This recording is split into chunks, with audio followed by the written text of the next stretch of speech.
Classificação indicativa. Livre para todos os públicos.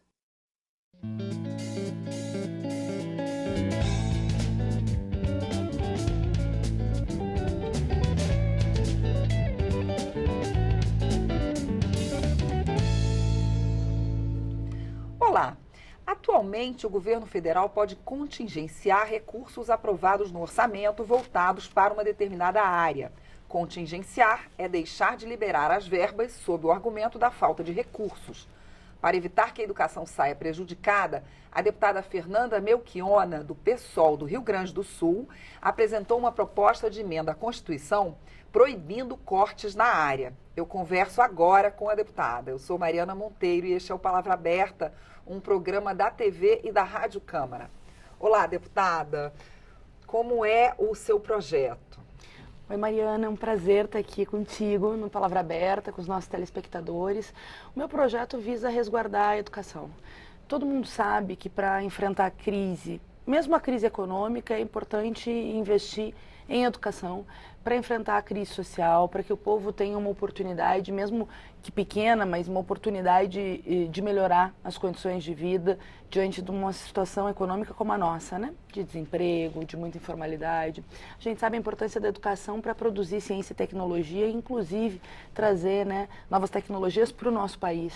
E, infelizmente, nós temos um governo que já se mostrou inimigo da educação desde os seus primeiros dias. Seja lá com o Vélez, que foi aquele, né, Olavete também, como esse outro ministro, que segue um pseudo-intelectual, o Weintraub, e também Capaz, que paralisou, muitos estudantes quase perderam FIES, não se tem, né, não se tinha orientações básicas, enfim, para secretarias de educação, e, enfim. Depois trocou pelo Weintraub, que manteve essa visão na prática, ciência, anti-educação, anti-liberdade de conhecimento. Primeiro, uma coisa que ficou muito evidente, ele cortou 30% de verbas de 3 universidades, dizendo que essas universidades faziam um balbúrdia, que essas universidades fazem a pesquisa. Graduação, pós-graduação, extensão, né? Mas infelizmente o ministro... A maior parte das pesquisas no Brasil é feita por universidades. 95%, né? Mariana. 95% de toda a pesquisa produzida no nosso país está nas universidades públicas. Então ele ficou mal com a imprensa e com a sociedade, porque é inconstitucional. É óbvio que é uma visão autoritária de cortar de uma ou de outra universidade. Aí ele disse que cortaria do conjunto das universidades. Aí ele disse que cortaria 30% do conjunto das universidades e institutos federais para financiar a educação básica. E cortou também. Cortou quase 40% da educação básica. Eu trouxe o gráfico dos cortes aqui, né? 25,38% das verbas das universidades federais, 34% dos institutos federais. O que acontece? A educação está em risco. Em setembro, na verdade, em agosto, já tem institutos federais com risco de não ter luz, de não ter água, de não ter manutenção básica para pagar limpeza, segurança. As universidades federais, no meu estado, nós temos a URGS, eu sou filha da URGS, ainda bem, tive essa oportunidade de ver como é importante, né? Como muda a vida da gente, a possibilidade de ter o acesso ao curso superior, em uma profissão, sou formada em biblioteconomia. A URGS também já anunciou que está com dificuldades básicas para garantir os seus custos. A UFPEL, da mesma maneira, em setembro, que é a Universidade Federal de Pelotas, a UFSM e o conjunto dos institutos federais com risco de fechar as portas. Bom, a Universidade Federal de Pernambuco também anunciou que não tem dinheiro para e o FRJ também. Custos. Sem contar que também cortaram dos hospitais universitários, que atendem a população SUS em vários estados do nosso país, né? Que além da formação de residentes em medicina, em enfermagem, em técnicos, porque forma profissionais para atuar na saúde, além disso atende a população. Então veja, esse corte é muito brutal. E até então, quase nada foi liberado os recursos para as universidades. Ao contrário, o que a gente vê é o governo tentando aprofundar esse estrangulamento financeiro, criando um programa que chama Fature-se, para colocar, Future-se, mas é Fature-se, é colocar a universidade no colo do mercado, prevendo a privatização das universidades, como há muito tempo eles querem que os estudantes paguem mensalidade, que fique a serviço dos interesses, né, de OS para, enfim. A gente sabe a terceirização muitas vezes tem sido a porta porta aberta da corrupção no Brasil, da As precarização. organizações sociais entrariam como parceiras. Gestoras, que pode acabar com a carreira dos profissionais, dos professores, técnicos administrativos, mas muito mais que isso. Gerenciar as universidades e, ao mesmo tempo, romper com a lógica da pesquisa, do ensino, da extensão, que tem constituído as universidades federais. Isso as que conseguirem vender para o mercado, que já é ruim, porque aí toda essa pesquisa, tecnologia, poderia ser voltado para interesses privados e não para interesses públicos, porque se pode ter imediatamente cobrança de mensalidades nas universidades, atacando a população que não pode pagar. Mais da metade dos estudantes do ensino superior hoje são população de baixa renda, e os institutos federais acabam, a míngua. Na verdade, o que o governo quer é uma combinação de uma agenda de estrangulamento de recursos e, por outro, de atacar onde se produz pensamento crítico. Eu vejo que o pensamento crítico, ele se produz nas artes, na educação, na ciência, na sociedade de uma forma geral. Né? E o governo tem um viés muito autoritário. Autoritário a ponto de dizer que a verdade que vale é as suas mentiras, não a verdade. O que aconteceu agora com a demissão do diretor do INPE é muito grave. Nós temos um cientista reconhecido no mundo inteiro, Ricardo Galvão, que era diretor desse órgão e que constatou um aumento de 278% do desmatamento da Amazônia. E trouxe a público, como assim deve ser informação pública, né? Financiado com recursos públicos, tem que ser pública a informação. O governo demitiu. E ele, porque quer maquiar e esconder o que está acontecendo no Brasil, o desmatamento da Amazônia, que influencia, enfim, no futuro, não só do Brasil, mas também do planeta. Então, veja, é um governo de autoritarismo, como diz o Ricardo Galvão, ele faz ciência, não faz balela no Twitter, que desrespeita os cientistas, que desrespeita a produção do saber. Então, a PEC eu apresentei com o sentido de botar na Constituição, porque é um projeto que altera a Constituição, a obrigatoriedade de liberar os recursos previstos para a educação. Ponto. Não se pode contingenciar, não se pode cortar. É um orçamento... Nenhum recurso. É um orçamento impositivo da educação.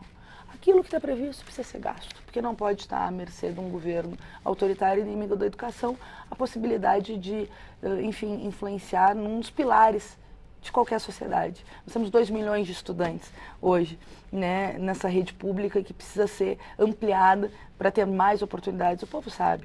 O povo trabalhador sabe que a educação pública é uma única possibilidade de vários filhos da classe trabalhadora. O que eu recebi de mensagem de filhos de caminhoneiros, de um pai taxista falando de como a universidade mudou a sua vida porque a sua filha pôde estudar, de pessoas contando a sua história de como a universidade mudou. E veja, isso nesse momento está em risco.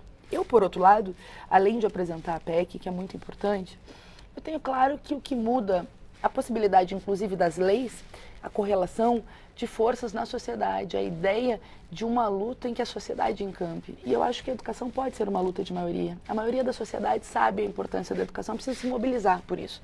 Os estudantes se mobilizaram, fizeram um verdadeiro tsunami da educação no dia 15 de maio, no dia 30 de maio, agora em agosto, dia 13, também teve uma nova mobilização, mas essa não é só uma luta dos estudantes, nós precisamos que a sociedade apoie esses estudantes para que eles possam vencer, para que eles possam defender a educação pública no nosso país e, ao mesmo tempo, garantir que não avance uma sanha autoritária que tem sido o signo do governo Bolsonaro. O PSL, deputada, é o segundo maior partido aqui na Câmara hoje. E trata-se de uma emenda à Constituição, de uma proposta de emenda à Constituição, que depende de 3/5 dos deputados, o que dá 308 deputados, fora 49 senadores. O senhor acha que a pauta da educação é capaz de aumentar esse número de deputados e fazer com que a sua PEC passe? Eu não tenho dúvida. Depende dessa mobilização fora para que a gente pressione o Congresso e se possa ter um projeto e uma garantia dessas dentro da nossa Constituição. 308 votos, né, 3/5 da Câmara, e quando tem o apoio da população, eu acho que é muito possível conquistar, mas é preciso ter essa correlação de força, a gente ter esse amplo apoio da sociedade. As pesquisas já mostram que boa parte da população apoia as lutas da educação, inclusive enquanto o governo foi atacando mais a educação, atacando os direitos básicos, né? Até a cadeirinha das crianças tirou, né, da obrigatoriedade, agora os radares, enfim, essa questão do ataque ao Felipe Santa Cruz, que é o presidente da OAB, né, atacando o pai dele, que foi vítima da ditadura civil-militar, alguém assassinado com 26 anos pelo Estado brasileiro. Então, à medida que ele faz essas barbaridades, perde apoio social. E a educação teve, não tenho dúvida, um elemento importantíssimo nesse apoio social que o governo perdeu, que o presidente perdeu, né, porque muita gente acaba comprando gato por lebre no processo eleitoral, ele se vendeu como antissistema, mesmo sendo o filho mais podre desse sistema, um deputado de 28 anos, sem nenhuma produção legislativa relevante, que viveu a sua vida atacando os outros e falando barbaridades. Mas, infelizmente, o setor do povo comprou o gato por lebre e está se dando conta que é muito importante que as pessoas deixem de apoiá-lo. Mas à medida... A senhora acredita que pode passar? Tanto é que a pesquisa de desaprovação, o governo tem mais desaprovação do que aprovação e foi o governo que mais perdeu apoio em primeiro ano de primeiro mandato. Mas veja, à medida que diminui, ele faz ainda mais política para sua base de extrema-direita que defende barbaridades, fechamento do Congresso, fechamento do Supremo, restrição das liberdades democráticas. E eu vejo que a luta da educação tem uma centralidade. Tem uma centralidade na defesa da educação pública, porque nenhuma sociedade pode se desenvolver sem ter uma educação pública voltada, né, para os filhos do povo, para que possam estudar, para que possam produzir ciência e tecnologia, para que possa retornar, e tem que retornar cada vez mais a população a partir, né, de pesquisas, de ciência, de serviços produzidos sob interesse público, né? Mas não só pelo tema da educação, que por si já é muito importante, pela defesa da liberdade, né, de pensamento crítico e até da liberdade de imprensa, né, Mariana? Eu estou contigo aqui, que é uma excelente jornalista. O governo ataca também sobre a liberdade de imprensa. Então, eu acho que a educação é o carro-chefe, né, de uma luta importantíssima que tem a ver com o futuro do Brasil. Eu tenho a convicção de que os jovens são presentes, no sentido que estão em luta, e é dessa juventude também que vai nascer o novo, né? O novo no sentido da defesa dos direitos, mas também de um futuro melhor para o nosso país. Muita gente. Deputada, boa sorte. Infelizmente, o nosso tempo está terminando. Isso aí. Eu peço apoio para a nossa PEC e a luta segue em defesa da educação pública. Obrigada, Mariana. Eu conversei com a deputada Fernanda Melchiona, do PSOL do Rio Grande do Sul, sobre a proposta de emenda à Constituição dela, que proíbe o contingenciamento de recursos para a educação. Eu sou Mariana Monteiro e este é o Palavra Aberta, um programa da TV e da Rádio Câmara. Para rever esta e outras edições, acesse câmara.leg.br/palavra aberta. Até mais.